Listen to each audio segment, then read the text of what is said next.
जय श्री कृष्णा, राधे राधे। आप सभी भक्तों का हार्दिक स्वागत है आपके अपने YouTube चैनल श्री कृष्ण दीवानी में।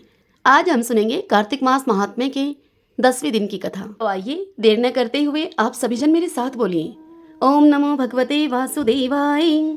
शांताकारं भुजगशयनं पद्मनाभं सुरेशं विश्वधारं गगन सदृशं मेघवर्णं शुभांगं लक्ष्मीकान्तं कमलनयनं योगी हृदयानगमयं वंदे विष्णु भवभयहरं सर्वलोकैकनाथं सर्वलोकैकनाथं। श्री लक्ष्मीनारायण भगवान की जय। श्री राधा कृष्णाभ्याम नमो नमः। भगवान श्री कृष्ण सत्यभामा से कहते हैं कि हे प्रिय, नारद जी के मुख से यह कथा सुनकर राजा पृथु के मन में बड़ा ही आश्चर्य हुआ। उन्होंने नारद जी का भलीभांति पूजन करने के बाद उनको विदा किया।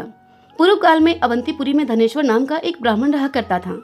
वह ब्राह्मण क्रय विक्रय के कार्य से घूमता हुआ इसी समय महिष्मतीपुरी में जा पहुंचा, जहां पर पाप नाशनी नर्मदा सदैव ही शोभा पाती है। वहां कार्तिक का व्रत करने वाले बहुत से मनुष्य अनेक गांवों से स्नान करने के लिए आया करते थे। धनेश्वर ने उन सभी को देखा और अपना सामान बेचता हुआ वह धनेश्वर 1 मास तक वहीं पर टिका रहा। वह प्रतिदिन नर्मदा के किनारे घूम घूम कर स्नान, जप और देवार्चन में लगे हुए ब्राह्मणों को देखता और वैष्णवों के मुख से भगवान विष्णु के नामों का कीर्तन सुना करता था। इस प्रकार से नर्मदा के तट पर रहते हुए धनेश्वर को जब 1 मास बीत गया, तब एक दिन अकस्मात उसे किसी काले सांप ने डस लिया। इससे विवल होकर वह भूमि पर गिर पड़ा। यमदूत उसे बांधकर ले गए और कुंभीपाक नरक में डाल दिया। वहां पर उसके गिरते ही वह सारा कुंड शीतल हो गया, ठीक उसी तरह से जैसे कि पूर्व काल में प्रहलाद जी को डालने से दैत्यों की जलाई हुई आग ठंडी हो गई थी। तदंतर यमराज इस विषय में पूछताछ करने लगे। इतने में ही वहां पर नारद जी आ गए और वे इस प्रकार से बोले। नारद जी ने कहा यमराज से, हे सूर्य नंदन, ये धनेश्वर नरकों का उपभोग करने के योग्य नहीं है। जो मनुष्य पुण्य कर्म करने वाले लोगों का दर्शन, स्पर्श और उनके साथ वार्तालाप करता है, वह उनके पुण्य का छठा अंश प्राप्त कर लेता है। यह धनेश्वर तो 1 मास तक श्री हरि के कार्तिक व्रत का अनुष्ठान करने वाले असंख्य मनुष्यों के संपर्क में रहा है, अतः यह उन सबके पुण्यांश का भागी हुआ है। इस धनेश्वर को अनिच्छा से पुण्य प्राप्त हुआ है, इसलिए यह यक्ष की योनि में रहे और पाप भोग के रूप में यह सभी नरकों का दर्शन मात्र करके ही यम यातना से मुक्त हो जाए। इस कथा को सुनाते हुए भगवान श्री कृष्ण अपनी पत्नी सत्यभामा से आगे कहते हैं कि हे प्रिय, यूं कहकर देवऋषि नारद जी वहां से चले गए। तब प्रेतराज ने धनेश्वर को नरकों के समीप ले जाकर समस्त नरकों का दर्शन कराते हुए प्रेतराज ने धनेश्वर से कहा कि धनेश्वर, महान भय को देने वाले इन घोर नरकों की ओर तुम देखो। इनमें पापी पुरुष सदा ही दूतों के द्वारा पकाए जाते हैं। इन नरकों के पृथक पृथक 84 भेद हैं। तुम्हें कार्तिक व्रत करने वाले पुरुषों का संसर्ग प्राप्त हुआ था, उससे पुण्य की वृद्धि हो जाने के कारण ये सभी नरक तुम्हारे लिए निश्चय ही नष्ट हो गए हैं। इस प्रकार धनेश्वर को नरकों का दर्शन करा करके प्रेतराज उसे यक्षलोक में लेकर गए। वहां जाकर वह यक्ष हुआ। वहीं कुबेर के अनुचर धनयक्ष के नाम से वह प्रसिद्ध हुआ। सूत जी आगे कहते हैं कि हे मुनियों, इस प्रकार अपनी अत्यंत प्रिय सत्यभामा को यह कथा सुनाकर भगवान श्री कृष्ण संध्या उपासना करने के लिए माता के घर गए। ब्रह्मा जी कहते हैं, हे नारद, यदि कार्तिक व्रत करने के लिए अपने में सामर्थ्य न हो तो अन्य उपाय से भी इसका फल प्राप्त हो सकता है। ब्राह्मण को धन देकर कार्तिक व्रत के उत्तम फल को ग्रहण करें। शिष्य से, भृत्य वर्ग से, स्त्रियों से अथवा अपने किसी विश्वास पात्र मनुष्य से भी इस व्रत का पालन करवाएं। ऐसा करने से भी मनुष्य फल का भागी होता है। हरिओम तत्सत। गोविंदे गोविंदे हरे मुरारी, गोविंदे गोविंद मुकुंद कृष्ण, गोविंदे गोविंदे रतांग पाणी, गोविंदे दामोदर माधवेति। आइए अब हम श्रीमद् भागवत महापुराण से आज की कथा का श्रवण करें। श्री सूत जी कहते हैं कि हे शौनक जी, देवऋषि नारद के जन्म और साधना की बात को सुनकर सत्यवती नंदन भगवान श्री व्यास देव जी ने उनसे फिर यह प्रश्न किया। श्री व्यास देव जी ने पूछा नारद मुनि से कि हे नारद जी, जब आपको ज्ञानोपदेश करने वाले महात्मागण चले गए तब आपने क्या किया? उस समय तो आपकी अवस्था बहुत छोटी थी। स्वयंभू आपकी शेष आयु किस प्रकार से व्यतीत हुई और मृत्यु के समय आपने किस विधि से अपने शरीर का परित्याग किया? हे देवऋषि नारद, काल तो सभी वस्तुओं को नष्ट कर देता है, उसने आपकी इस पूर्व कल्प की स्मृति का कैसे नाश नहीं किया? यह सुनकर श्री नारद जी ने कहा कि मुझे ज्ञान उपदेश करने वाले महात्मागण जब चले गए तब मैंने इस प्रकार से अपना जीवन व्यतीत किया। यद्यपि उस समय मेरी अवस्था बहुत छोटी थी, मैं अपनी माँ का इकलौता लड़का था। एक तो वह स्त्री थी, दूसरे मूड और तीसरे वह दासी थी। मुझे भी उसके सिवा और कोई सहारा नहीं था। उसने अपने को मेरे स्नेह पास से जकड़ रखा था। वह मेरे योगक्षेम की चिंता तो बहुत करती थी, परंतु पराधीन होने के कारण वह कुछ कर नहीं पाती थी। जैसे कठपुतली नाचने वाले की इच्छा के अनुसार ही नाचती है, ठीक वैसे ही यह संसार ईश्वर के अधीन है। मैं भी अपनी माँ के स्नेह बंधन में बंधकर उस ब्राह्मण बस्ती में ही रहा। मेरी अवस्था केवल 5 वर्ष की थी। मुझे दिशा, देश और काल के संबंध में कुछ भी ज्ञान नहीं था। एक दिन की बात है, मेरी माँ गौ दूहने अर्थात गाय का दूध निकालने के लिए मेरी माँ रात के समय घर से बाहर निकली। रास्ते में उसके पैर से सांप छू गया। उसने उस बेचारी को डस लिया। उस सांप का क्या दोष, काल की ऐसी ही प्रेरणा थी। मैंने समझा, भक्तों का मंगल चाहने वाले भगवान का यह भी तो एक अनुग्रह ही है। इसके बाद मैं उत्तर दिशा की ओर चल पड़ा। उस और मार्ग में मुझे अनेकों धन धान्य से संपन्न देश, नगर, गांव, अहीरों की चलती फिरती बस्तियां, खाने, खेड़े, नदी और पर्वतों के तटवर्ती पड़ाव, वाटिकाएं, वन, उपवन और रंग बिरंगी धातुओं से युक्त विचित्र विचित्र पर्वत दिखाई पड़े। कहीं कहीं जंगली वृक्ष थे, जिनकी बड़ी बड़ी शाखाएं हाथियों ने तोड़ डाली थी। शीतल जल से भरे हुए जलाशय थे, जिनमें देवताओं के काम में आने वाले कमल खिले थे। उन पर पक्षी तरह तरह की बोली बोल रहे थे और भौरे मंडरा रहे थे। यह सब देखता हुआ मैं अब आगे बढ़ा। मैं अकेला ही था। इतना लंबा मार्ग तय करने पर मैंने एक घोर गहन जंगल देखा। उसमें नरकट, बांस, सेठा, कुश, कीचक आदि खड़े हुए थे। उसकी लंबाई चौड़ाई भी बहुत थी और वह सांप, उल्लू, शेर आदि भयंकर जीवों का घर हो रहा था। देखने में तो वह वन बड़ा ही भयावना लगता था। चलते चलते मेरा शरीर और इंद्रियां अब स्थिर हो गए। मुझे बड़े जोर की प्यास लगी। भूखा तो मैं था ही। वहां पर एक नदी मिली। उसके कुंड में मैंने स्नान, जलपान और आचमन किया। इससे मेरी थकावट मिट गई। उस विजन वन में एक पीपल के नीचे आसन लगाकर अब मैं बैठ गया। उन महात्माओं से जैसा मैंने सुना था, हृदय में रहने वाले परमात्मा के उसी स्वरूप का मैंने मन ही मन ध्यान करने लगा। भक्ति भाव से वशीकृत चित्त के द्वारा भगवान के चरण कमलों का ध्यान करते ही भगवत प्राप्ति की उत्कट लालसा से मेरे नेत्रों में आंसू छलछला आए और हृदय में धीरे धीरे भगवान प्रकट हो गए। हे व्यास जी, उस समय प्रेम भाव के अत्यंत उद्रेक से मेरा रोम रोम पुलकित हो उठा। हृदय अत्यंत ही शांत और शीतल हो गया। उस आनंद की बाढ़ में मैं ऐसा डूब गया कि मुझे अपना और देह वस्तु का तनिक भी भान न रहा। भगवान का वह अनिर्वचनीय रूप समस्त शोकों का नाश करने वाला और मन के लिए अत्यंत ही लुभावना था। सहसा उसे न देख मैं बहुत ही विकल हो गया और अनमना सा होकर आसन से मैं उठ खड़ा हुआ। मैंने उस स्वरूप का दर्शन फिर से करना चाहा, किंतु मन को हृदय में समाहित करके बार बार दर्शन की चेष्टा करने पर भी मैं वह रूप फिर से न देख सका। मैं अतृप्त के समान आतुर हो उठा। इस प्रकार निर्जन वन में मुझे प्रयत्न करते देखकर स्वयं भगवान ने, जो कि वाणी के विषय नहीं है, बड़ी ही गंभीर और मधुर वाणी से मेरे शोक को शांत करते हुए मुझसे कहा कि खेद है कि इस जन्म में तुम मेरा दर्शन नहीं कर सकोगे। जिनकी वासनाएं पूर्णतः शांत नहीं हो गई हैं, उन अधकचरे योगियों को मेरा दर्शन अत्यंत दुर्लभ है। हे निष्पाप बालक, तुम्हारे हृदय में मुझे प्राप्त करने की लालसा जागृत करने के लिए ही मैंने एक बार तुम्हें अपने रूप की झलक दिखलाई है। मुझे प्राप्त करने की आकांक्षा से युक्त साधक धीरे धीरे हृदय की संपूर्ण वासनाओं का भली भांति त्याग कर देता है। अल्पकालीन संत सेवा से ही तुम्हारी चित्तवृत्ति मुझ में स्थिर हो गई है। अब तुम इस प्राकृत मलिन शरीर को छोड़कर मेरे पार्षद हो जाओगे। मुझे प्राप्त करने का तुम्हारा यह दृढ़ निश्चय कभी किसी प्रकार नहीं टूटेगा। समस्त सृष्टि का प्रलय हो जाने पर भी मेरी कृपा से तुम्हें मेरी स्मृति बनी रहेगी। आकाश के समान अव्यक्त सर्वशक्तिमान महान परमात्मा अब इतना कहकर चुप हो गए। उनकी इस कृपा का अनुभव करके मैंने उन श्रेष्ठों से भी श्रेष्ठतर उन भगवान को सिर झुकाकर प्रणाम किया। तभी से मैं लज्जा संकोच को छोड़कर भगवान के अत्यंत रहस्यमय और मंगलमय मधुर नामों और लीलाओं का कीर्तन और स्मरण करने लगा। स्पृहा और मद मत्सर मेरे हृदय में पहले ही निवृत्त हो चुके थे। अब मैं आनंद से काल की प्रतीक्षा करता हुआ पृथ्वी पर विचरण करने लगा। हे व्यास जी, इस प्रकार भगवान की कृपा से मेरा हृदय शुद्ध हो गया, आसक्ति मिट गई और मैं श्री कृष्ण परायण हो गया।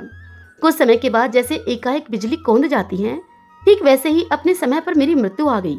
मुझे शुद्ध भागवत पार्षद शरीर प्राप्त होने का अवसर आने पर प्रारब्ध कर्म समाप्त हो जाने के कारण 5 भौतिक शरीर अब नष्ट हो गया। कल्प के अंत में जिस समय भगवान नारायण एकार्णव अर्थात प्रलयकालीन समुद्र के जल में शयन करते हैं, उस समय उनके हृदय में शयन करने की इच्छा से इस सारी सृष्टि को समेटकर ब्रह्मा जी जब प्रवेश करने लगे, तब उनके श्वास के साथ मैं भी उनके हृदय में प्रवेश कर गया। 1 सहस्त्र चतुर्युगी बीत जाने पर जब ब्रह्मा जी जगे और उन्होंने सृष्टि करने की इच्छा की, तब उनकी इंद्रियों से मरीचि आदि ऋषियों के साथ मैं भी प्रकट हो गया। तभी से मैं भगवान की कृपा से बैकुंठ आदि में और तीनों लोकों में बाहर और भीतर बिना किसी रोक टोक के विचरण किया करता हूँ। मेरे जीवन का व्रत भगवत भजन अखंड रूप से चलता रहता है। भगवान की दी हुई इस स्वर ब्रह्मा से विभूषित वीणा पर तान छेड़कर मैं उनकी लीलाओं का गान करता हुआ सारे संसार में विचरण करता हूँ। जब मैं उनकी लीलाओं का गान करने लगता हूँ, तब वे प्रभु, जिनके चरण कमल समस्त तीर्थों के उद्गम स्थान हैं और जिनका यशोगान मुझे बड़ा ही प्रिय लगता है, बुलाए हुए की भांति तुरंत ही मेरे हृदय में आकर मुझे दर्शन दे देते हैं।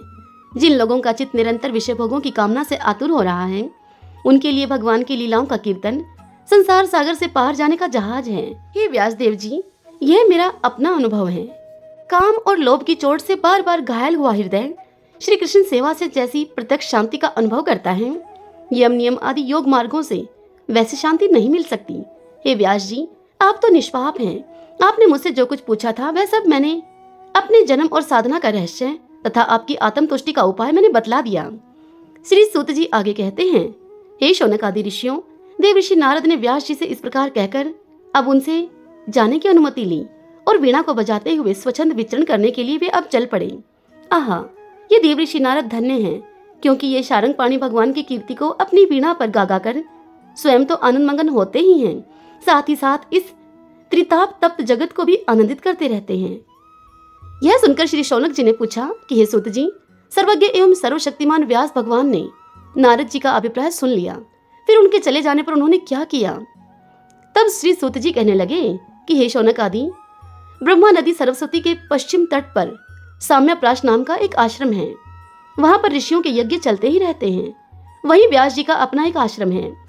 उसके चारों ओर बेर का सुंदर वन है। उस आश्रम में बैठकर उन्होंने आचमन किया और स्वयं अपने मन को समाहित किया। उन्होंने भक्ति योग के द्वारा अपने मन को पूर्णता एकाग्र और निर्मल करके आदि पुरुष परमात्मा और उनके आश्रय से रहने वाली माया को देखा। इसी माया से मोहित होकर यह जीव तीनों गुणों से अतीत होने पर भी अपने को त्रिगुणात्मक मान लेता है और इस मान्यता के कारण ही होने वाले अनर्थों को वह भोगता है। इन अनर्थों की शांति का साक्षात साधन है केवल भगवान का भक्ति योग, परंतु संसार के लोग इस बात को नहीं जानते।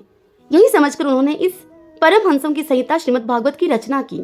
इसके श्रवण मात्र से पुरुषोत्तम भगवान श्री कृष्ण के प्रति परम प्रेममयी भक्ति हो जाती है, जिससे कि जीव के शोक, मोह और भय नष्ट हो जाया करते हैं। उन्होंने इस भागवत संहिता का निर्माण और पुनरावृत्ति करके इसे अपने निवृत्ति परायण पुत्र श्री सुखदेव जी को पढ़ाया। यह सुनकर श्री शौनक जी ने पूछा कि श्री सुखदेव जी तो अत्यंत ही निवृत्ति परायण हैं। उन्हें किसी भी वस्तु की अपेक्षा नहीं है। वे सदा ही आत्मा में ही रमण करते हैं। हे सूत जी, फिर उन्होंने किस लिए इस विशाल ग्रंथ का अध्ययन किया? यह सुनकर श्री सूत जी ने कहा कि जो लोग ज्ञानी हैं, जिनकी अविद्या की गांठ खुल गई है और जो सदा ही आत्मा में ही रमण करने वाले हैं, वे भी भगवान की हेतु रहित भक्ति किया करते हैं, क्योंकि भगवान के गुण ही ऐसे मधुर हैं जो कि सबको अपनी ओर खींच लेते हैं। फिर श्री सुखदेव जी तो भगवान के भक्तों के अत्यंत ही प्रिय और स्वयं भगवान के वेदव्यास के पुत्र हैं। भगवान के गुणों ने उनके हृदय को अपनी ओर खींच लिया और उन्होंने उससे विवश होकर ही इस विशाल ग्रंथ का अध्ययन किया। हे शौनक जी, अब मैं राजऋषि परीक्षित के जन्म, कर्म और मोक्ष की तथा पांडवों के स्वर्गारोहण की कथा तुमसे कहता हूँ, क्योंकि इन्हीं से भगवान श्री कृष्ण की अनेकों कथाओं का उदय होता है। जिस समय महाभारत युद्ध में कौरव और पांडव दोनों पक्षों के बहुत से वीर वीरगति को प्राप्त हो चुके थे और भीमसेन की गदा के प्रहार से दुर्योधन की जांग टूट चुकी थी, तब अश्वत्थामा ने अपने स्वामी दुर्योधन का प्रिय कार्य समझकर द्रौपदी के सोते हुए पुत्रों के सिर काटकर उसे भेंट किए। यह घटना दुर्योधन को भी अप्रिय ही लगी, क्योंकि ऐसे नीच कर्म की सभी निंदा करते हैं। उन बालकों की माता द्रौपदी अपने पुत्रों का निधन सुनकर अत्यंत ही दुखी हो गई। उसकी आंखों में आंसू छलछला आए और वह रोने लगी। अर्जुन ने उसे सांत्वना देते हुए उससे कहा कि कल्याणी, मैं तुम्हारे आंसू तब पहुंचूंगा तब उस आतताई ब्राह्मण धम का सिर गांडीव धनुष के बाणों से काटकर मैं तुम्हें भेंट करूंगा और पुत्रों की अंत्येष्टि क्रिया के बाद तुम उस पर पैर रखकर स्नान करोगी। अर्जुन ने इन मीठी और विचित्र बातों से द्रौपदी को सांत्वना दी और अपने मित्र भगवान श्री कृष्ण की सलाह से उन्हें सारथी बनाकर कवच धारण करके और अपने भयानक गांडीव धनुष को लेकर अब वे अर्जुन रथ पर सवार हुए और गुरुपुत्र अश्वत्थामा के पीछे दौड़ पड़े। बच्चों की हत्या से अश्वत्थामा का मन भी बड़ा उद्विग्न हो गया था। जब उसने दूर से ही देखा कि अर्जुन मेरी ओर झपटते हुए आ रहे हैं, तब वह अपने प्राणों की रक्षा के लिए पृथ्वी पर जहाँ तक वह भाग सकता था, रुद्र से भयभीत सूर्य की भांति वह भागता रहा। जब उसने देखा कि मेरे रथ के घोड़े थक गए हैं और मैं बिल्कुल अकेला हूँ, तब उसने अपने को बचाने का एकमात्र साधन ब्रह्मास्त्र ही समझा। यद्यपि उसे ब्रह्मास्त्र को लौटाने की विधि मालूम नहीं थी, फिर भी प्राण संकट में देखकर उसने आचमन किया और ध्यानस्थ होकर ब्रह्मास्त्र का संधान किया। उस अस्त्र से सब दिशाओं में एक बड़ा ही प्रचंड तेज फैल गया। अर्जुन ने देखा कि अब तो मेरे प्राणों पर भी आ बनी है। तब उन्होंने श्री कृष्ण से प्रार्थना की। अर्जुन ने श्री कृष्ण से कहा कि हे श्री कृष्ण, तुम सच्चिदानंद स्वरूप परमात्मा हो, तुम्हारी शक्ति अनंत है। तुम ही भक्तों को अभय देने वाले हो। जो संसार की धधकती हुई आग में जल रहे हैं, उन जीवों को उससे उबारने वाले एकमात्र तुम ही तो हो। तुम प्रकृति से परे रहने वाले आदि पुरुष साक्षात परमेश्वर हो। अपनी चित्त शक्ति अर्थात स्वरूप शक्ति से बहिरंग एवं त्रिगुणमयी माया को दूर भगाकर अपने अद्वितीय स्वरूप में स्थित हो। वही तुम अपने प्रभाव से माया मोहित जीवों के लिए धर्मादि रूप कल्याण का विधान करते हो। तुम्हारा यह अवतार पृथ्वी का भार हरण करने के लिए और तुम्हारे अनन्य प्रेमी भक्तजनों के निरंतर स्मरण ध्यान करने के लिए है। स्वयं प्रकाश स्वरूप है श्री कृष्ण। यह भयंकर तेज सब ओर से मेरी ओर आ रहा है। यह क्या है, कहां से और क्यों आ रहा है, इसका मुझे कुछ भी पता नहीं है। तब भगवान श्री कृष्ण ने अर्जुन से कहा कि हे अर्जुन, यह अश्वत्थामा का चलाया हुआ ब्रह्मास्त्र है। हे अर्जुन, तुम यह बात समझ लो कि प्राण संकट उपस्थित होने से अश्वत्थामा ने इसका प्रयोग तो कर दिया है, किंतु वह इस अस्त्र को लौटाना नहीं जानता है। किसी भी दूसरे अस्त्र में इसको दबा देने की शक्ति भी नहीं है। तुम शस्त्र अस्त्र विद्या को भलीभांति जानते ही हो। ब्रह्मास्त्र के तेज से ही इस ब्रह्मास्त्र की प्रचंड आग को तुम बुझा दो। श्री सूत जी कहते हैं कि अर्जुन विपक्षी वीरों को मारने में बड़े ही प्रवीण थे। भगवान की इस बात को सुनकर उन्होंने आचमन किया और भगवान की परिक्रमा करके ब्रह्मास्त्र के निवारण के लिए ब्रह्मास्त्र का ही संधान किया। बाणों से वेष्टित उन दोनों ब्रह्मास्त्रों के तेज प्रलयकालीन सूर्य एवं अग्नि के समान आपस में टकराकर सारे आकाश और दिशाओं में फैल गए और बढ़ने लगे। तीनों लोगों को जलाने वाली उन दोनों अस्त्रों की बढ़ी हुई लपटों से अब प्रजा जलने लगी और उसे देखकर सभी ने यही समझा कि यह प्रलय काल की सांवर्तक अग्नि है। उस आग से प्रजा का और लोगों का नाश होते हुए देखकर भगवान की अनुमति से अर्जुन ने उन दोनों को ही लौटा लिया। अर्जुन की आंखें क्रोध से लाल लाल हो रही थी। उन्होंने झपटकर उस क्रूर अश्वत्थामा को पकड़ लिया और जैसे कोई रस्सी से पशु को बांध लेता है, ठीक वैसे ही उसने अश्वत्थामा को बांध लिया। अश्वत्थामा को बलपूर्वक बांधकर अर्जुन ने जब शिविर की ओर लेकर जाना चाहा, तब अर्जुन से कमल नयन भगवान श्री कृष्ण ने क्रोधित होते हुए कहा कि हे अर्जुन, इस ब्राह्मण धम को छोड़ना ठीक नहीं है, इसको तो मार ही डालो। इसने रात में सोए हुए निरपराध बालकों की हत्या की है। धर्मवेत्ता पुरुष, असावधान, मतवाले, पागल, सोए हुए बालक, स्त्री, विवेक ज्ञान शून्य, शरणागत, रथहीन और भयभीत शत्रु को भी कभी नहीं मारते, परंतु जो दुष्ट और क्रूर पुरुष दूसरों को मारकर अपने प्राणों का पोषण करता है, उसका तो वध ही उसके लिए कल्याणकारी है, क्योंकि वैसी आदत को लेकर यदि वह जीता भी है तो वह और भी पाप करता है और उन पापों के कारण नरकगामी होता है। फिर मेरे सामने ही तुमने द्रौपदी से यह प्रतिज्ञा भी की थी कि मानवती, जिसने तुम्हारे पुत्रों का वध किया है, उसका सिर मैं उतार कर लाऊंगा। इस पापी कुलांगार आतताई ने तुम्हारे पुत्रों का वध किया है और अपने स्वामी दुर्योधन को भी बड़ा ही दुख पहुंचाया है। इसलिए हे अर्जुन, तुम इसे मार ही डालो। भगवान श्री कृष्ण ने अर्जुन के धर्म की परीक्षा लेने के लिए उनसे इस प्रकार की प्रेरणा की, परंतु अर्जुन का हृदय महान था। यद्यपि अश्वत्थामा ने उनके पुत्रों की हत्या की थी, फिर भी अर्जुन के मन में गुरु पुत्र को मारने की इच्छा नहीं हुई। इसके बाद अपने मित्र और सारथी श्री कृष्ण के साथ वे अपने युद्ध शिविर में जा पहुंचे। वहां पर अपने मृत पुत्रों के लिए शोक करती हुई द्रौपदी को उसे सौंप दिया। द्रौपदी ने देखा कि अश्वत्थामा पशु की तरह बांधकर लाया गया है। निंदित कर्म करने के कारण उसका मुख नीचे की ओर झुका हुआ है तथा अपना अनिष्ट करने वाले गुरुपुत्र अश्वत्थामा को इस प्रकार अपमानित देखकर द्रौपदी का कोमल हृदय अब कृपा के भार से भर आया और उसने अश्वत्थामा को नमस्कार किया। गुरुपुत्र का इस प्रकार बांधकर लाया जाना सती द्रौपदी को सहन नहीं हुआ। द्रौपदी ने कहा, इसे छोड़ दो, इसे छोड़ दो। यह ब्राह्मण है, हम लोगों के अत्यंत पूजनीय हैं, जिनकी कृपा से आपने रहस्य के साथ सारे धनुर्वेद और प्रयोग तथा उपसंहार के साथ संपूर्ण शस्त्र अस्त्रों का ज्ञान प्राप्त किया है। वे आपके आचार्य द्रोण ही पुत्र के रूप में आपके सामने खड़े हैं। उनकी अर्धांगिनी कृपी अपने वीर पुत्र की ममता से ही अपने पति का अनुगमन नहीं कर सकी। वे अभी जीवित हैं। महाभाग्यवान हे आर्यपुत्र, आप तो बड़े धर्मज्ञ हैं। जिस गुरु वंश की नित्य पूजा और वंदना करनी चाहिए, उसी को आप व्यथा पहुंचाना आपके योग्य कार्य नहीं है। जैसे अपने बच्चों के मर जाने से मैं दुखी होकर रो रही हूँ और मेरी आंखों से बार बार आंसू निकल रहे हैं, ठीक वैसे ही इनकी माता पतिव्रता गौतमी ना रोए। जो उच्च श्रृंखल राजा अपने कुकृत्यों से ब्राह्मण कुल को कुपित कर देते हैं, वह कुपित ब्राह्मण कुल उन राजाओं को सह परिवार शोक अग्नि में डालकर शीघ्र ही भस्म कर देता है। सूत जी आगे कहते हैं कि हे शौनक आदि ऋषियों, द्रौपदी की बात धर्म और न्याय के अनुकूल थी। उसमें कपट नहीं था, करुणा और ममता थी और क्षमता थी।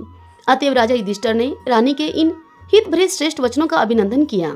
साथ ही नकुल, सहदेव, सात्यकी, अर्जुन, स्वयं भगवान श्री कृष्ण और वहां पर उपस्थित सभी नर नारियों ने द्रौपदी की इस बात का समर्थन किया। उस समय क्रोधित होकर भीमसेन ने कहा कि जिसने सोते हुए बच्चों को ना तो अपने लिए और ना ही अपने स्वामी के लिए बल्कि व्यर्थ में ही मार डाला, उसका तो वध ही उत्तम है। भगवान श्री कृष्ण ने द्रौपदी और भीमसेन की इस बात को सुनकर और अर्जुन की ओर देखकर कुछ हंसते हुए से यूं कहा। भगवान श्री कृष्ण बोले, पतित ब्राह्मण का भी वध नहीं करना चाहिए और आतताई को भी मार ही डालना चाहिए। शास्त्रों में मैंने ही ये दोनों बातें कही हैं, इसलिए मेरी दोनों आज्ञाओं का पालन करो। तुमने द्रौपदी को सांत्वना देते समय जो प्रतिज्ञा की थी, उसे भी सत्य करो। साथ ही भीमसेन, द्रौपदी और मुझे जो प्रिय हो वह भी करो। सूत जी आगे कहते हैं कि अर्जुन भगवान के हृदय की बात को तुरंत ही ताड़ गए। वे समझ गए और उन्होंने अपनी तलवार से अश्वत्थामा के सिर की मणि उसके बालों के साथ उतार ली। बालकों की हत्या करने से वह श्रीहीन तो पहले ही हो गया था, अब मणि और ब्रह्मा तेज से भी रहित हो गया। इसके बाद उन्होंने रस्सी का बंधन खोलकर उसे शिविर से निकाल दिया। मूंड देना, धन छीन लेना और स्थान से बाहर निकाल देना, यही ब्राह्मण धमों का वध है। उनके लिए इससे भिन्न शारीरिक वध का विधान नहीं है। पुत्रों की मृत्यु से द्रौपदी और पांडव सभी शोकातुर तो हो ही रहे थे। अब उन्होंने अपने मरे हुए भाई बंधुओं की दाह आदि अंत्येष्टि क्रिया की। हरि ओम तत्सत। ओम श्री परमात्मने नमः। आइए अब कार्तिक मास की विशेष 5 कथाओं का श्रवण करें। गंगा जमुना की कहानी। एक गंगा थी, एक जमुना थी। दोनों बहनें साहूकार के खेत में से जा रही थी तो जमुना ने 13 जौ के दाने वहां से तोड़ लिए। तब गंगा बोली कि बहन, तुझे तो ग्रहण लग गया, यह तो चोरी हो गई। तब जमुना बोली कि बहन, अब यह ग्रहण कैसे धुलेगा। तब गंगा ने कहा कि 12 वर्ष तक साहूकार के यहाँ नौकरी करेगी, तब जाकर तेरा ग्रहण उतरेगा। अब बाद में जमुना साहूकार के यहाँ गई और उससे बोली कि मुझे तुम नौकरी पर रख लो, मैं तुम्हारे इस घर के सारे काम कर दूंगी, परंतु मैं 4 काम नहीं करूंगी। एक तो जूठे बर्तन नहीं मांजूंगी, झाड़ू नहीं लगाऊंगी, बिस्तर नहीं बिछाऊंगी और दिया नहीं जलाऊंगी। अब साहूकार ने उसे काम पर रख लिया। 12 वर्ष के बाद अब कुंभ का मेला आया। साहूकार ने कुंभ के मेले में जाने लगी तो जमुना ने उसको सोने का एक टका देकर उससे कहा कि यह टका मेरी बहन गंगा को तुम दे देना और उससे कह देना यह टका तेरी बहन ने दिया है, और वह गोरे गोरे हाथों में हरी हरी चूड़ियां पहनकर इस टके को ले लेगी। साहूकारनी ने अब वहां जाकर गंगा को सोने का वह टका दे दिया और उससे कहा कि यह टका जमुना ने भेजा है। गंगा ने हाथ पसारकर वह टका ले लिया और बोली कि मेरी बहन जमुना से कहना कि तेरे 13 वर्ष अब पूरे हो गए हैं, इसलिए अब तू वापस आ जा। साहूकार साहूकारनी अपने घर आए तब जमुना मटके में पानी भर रही थी। वह दोनों जमुना से कहने लगे कि जमुना, तेरी बहन को सोने का टका हमने दे दिया और उसने तेरे लिए कहा है कि अब तेरे 12 वर्ष पूरे हो गए हैं, इसलिए तू अब वापस आ जा। इतना सुनते ही जमुना जी वहां से सहस्त्र धारा होकर बहने लगी। तब साहूकार साहूकारनी दोनों जमुना जी के पैरों में गिर गए और बोले कि अब हमारा यह ग्रहण कैसे उतरेगा। आपने हमारे घर में काम किया, इसलिए हमारा ग्रहण अब ये कैसे उतरेगा। अब जमुना जी गंगा माता के पास गई। तब माता गंगा उससे बोली कि तू साहूकार साहूकारनी को धैर्य बंधाकर आई है या नहीं। तब जमुना बोली कि मैं तो उन्हें कुछ भी नहीं कहकर आई।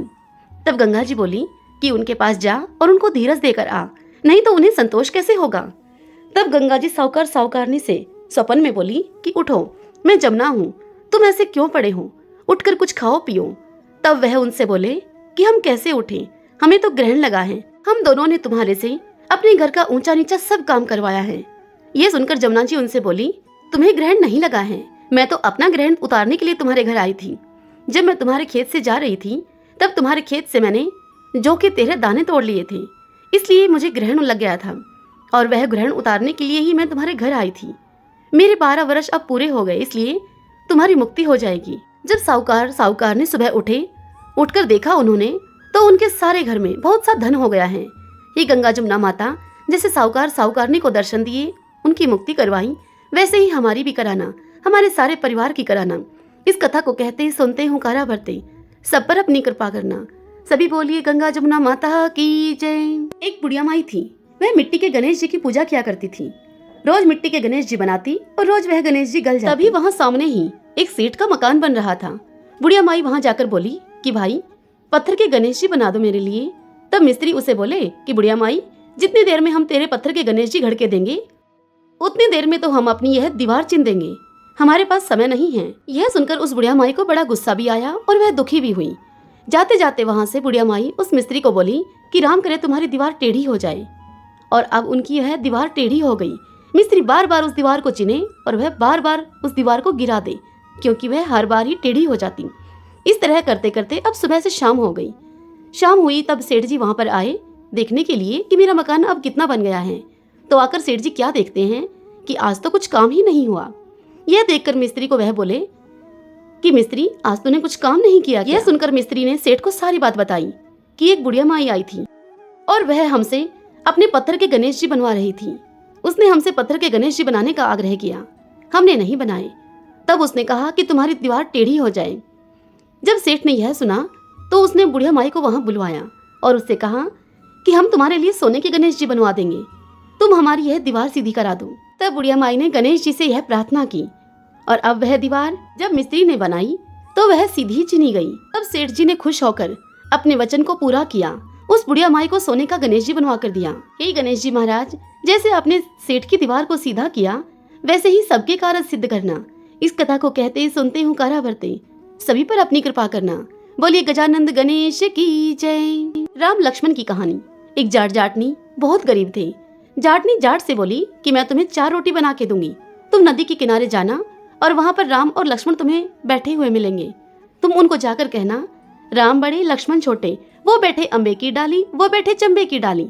मिट्टी का दशरथ बनावे, माखन मिश्री का भोग लगावे, दे परिक्रमा घर को आवे। जाट सारे रास्ते ऐसा बोलता चला गया और वहां जाके वो भूल गया। वहां जाके वो बोला, लक्ष्मण बड़े राम छोटे, वो बैठे अम्बे की डाली, वो बैठे चंबे की डाली। मिट्टी का दशरथ बनावे, माखन मिश्री का भोग लगावे, दे परिक्रमा घर को आवे। यह सुनकर राम बोले लक्ष्मण से कि लक्ष्मण, तुम्हें बड़ा बताया है, कुछ तुम इसको दे दो। तब लक्ष्मण बोले कि हे राम, इसकी बुद्धि तो मलिन हो गई है, यह मूर्ख है, कहीं राम से भी बड़ा कोई दुनिया में है क्या? तब राम बोले, नहीं लक्ष्मण, तुम्हें बड़ा बताया है, तुम ही कुछ दो इसे। तब लक्ष्मण ने थोथे बांस में मोहर अशरफी भरकर उसको दे दी। अब जाट अपने घर की ओर चला। रास्ते में चोरों ने उसकी मोहर अशरफी को चुरा लिया। जब घर पहुंचा जाट, तब जाटनी बोली, कुछ मिला क्या? तब जाट बोला, हाँ मिला तो बहुत कुछ था, परंतु रास्ते में चोरों ने चुरा लिया। तब जाटनी ने कहा, कोई बात नहीं, कल तुम फिर से जाना। अगले दिन फिर से जाटनी ने 4 रोटी बनाकर उसको सारी बात सिखाई। राम बड़े लक्ष्मण छोटे, वो बैठे अम्बे की डाली, वो बैठे चंबे की डाली। मिट्टी का दशरथ बनावे, माखन मिश्री का भोग लगावे, दे परिक्रमा घर को आवे। अब जाट सारे रास्ते फिर से वही सब रट्टा चला गया और वहां जाकर फिर से वो भूल गया। वहां जाकर वह बोला, लक्ष्मण बड़े राम छोटे, वो बैठे अम्बे की डाली, वो बैठे चंबे की डाली। मिट्टी का दशरथ बनावे, माखन मिश्री का भोग लगावे और दे परिक्रमा अपने घर को आवे। यह सुनकर राम बोले कि हे लक्ष्मण, आज भी तुम्हें ही बड़ा बताया है, तुम कुछ दो इसे। तब लक्ष्मण बोले कि हे राम, इसकी बुद्धि तो बड़ी ही मलिन हो गई है, यह बड़ा मूर्ख है, कहीं राम से बड़ा भी कोई दुनिया में है क्या? तब राम बोले कि लक्ष्मण, तुम्हें ही बड़ा बताया है, तुम ही कुछ दो। तब लक्ष्मण ने उसको सोने की एक ईंट दे दी। अब रास्ते में वह ईंट भी चोरों ने चुरा ली। जब जाट घर पहुंचा तो जाटनी ने फिर से पूछा, कुछ मिला आज? तब जाट बोला, मिला तो था, लेकिन रास्ते में चोरों ने हर लिया। तब जाटनी बोली, तुमने क्या कहा था? तब जाट बोला, मैं तो लक्ष्मण बड़े राम छोटे, वो बैठे अम्बे की डाली, वो बैठे चंबे की डाली। मिट्टी का दशरथ बनावे, माखन मिश्री का भोग लगावे और दे परिक्रमा अपने घर को आवे, मैंने तो यह कहा था। यह सुनकर जाटनी बोली कि तुम तो बड़े ही भोले हो, कहीं भगवान राम से बड़ा भी कोई है क्या? तुम कल फिर से जाना और ठीक ठीक वहां जाकर बोलना। अगले दिन फिर से जाट गया और वहां जाकर वह उस दिन बोला, राम बड़े लक्ष्मण छोटे, वो बैठे अम्बे की डाली, वो बैठे चंबे की डाली। मिट्टी का दशरथ बनावे, माखन मिश्री का भोग लगावे और दे परिक्रमा घर को आवे। अब लक्ष्मण बोले कि हे राम, आज इसको अकल आ गई है, इसको कुछ दो। तब राम मुस्कुराते हुए आए और बोले उससे कि भाई, मेरे पास क्या है, ये जोहड़ की मिट्टी है, तो इसे ले जा। इतना कहकर श्री रामचंद्र जी ने अपने हाथ से मिट्टी की एक डली उसको दे दी मिट्टी की डली को देखकर अब जाट बड़बड़ाने लगा और कहने लगा अपने मन ही मन कि आज तो मुझे जाटनी ने उल्टी सीख दे दी। रोज तो सोना चांदी मिला करता था और आज मिट्टी की है डली मिली है। मिट्टी लेकर अब वह घर की ओर गया। बीच रास्ते में चोरों ने मिट्टी को देखा। मिट्टी देखकर चोर कुछ नहीं बोले। अब जाट घर पहुंचा तो जाटनी उससे बोली कि कुछ मिला क्या आज? तब जाट ने कहा कि हाँ, तेरी उल्टे सीख के कारण मिट्टी की एक डली मिली है।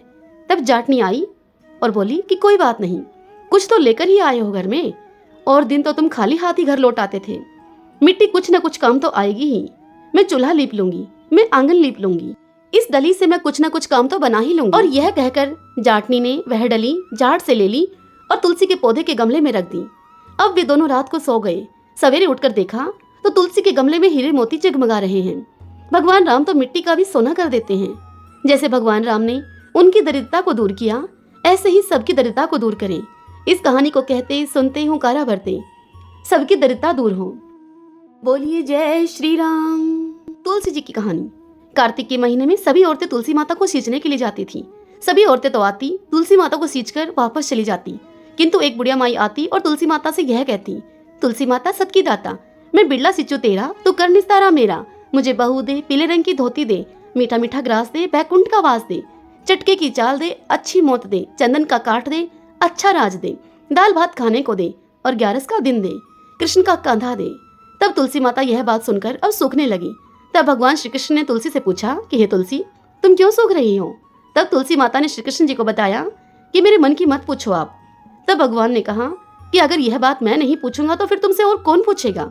तब तुलसी माता ने कहा कि एक बुढ़िया माई रोज आती हैं और मुझसे यह बात कह के जाती हैं, मैं उसे और तो सब कुछ दे दूंगी, लेकिन कृष्ण का कंधा कहाँ से दूंगी? तब कृष्ण भगवान उससे बोले कि जब वह बुढ़िया माई मरेगी तो मैं उसको अपने आप कंधा दे आऊंगा, तुम बुढ़िया माई से यह कह देना।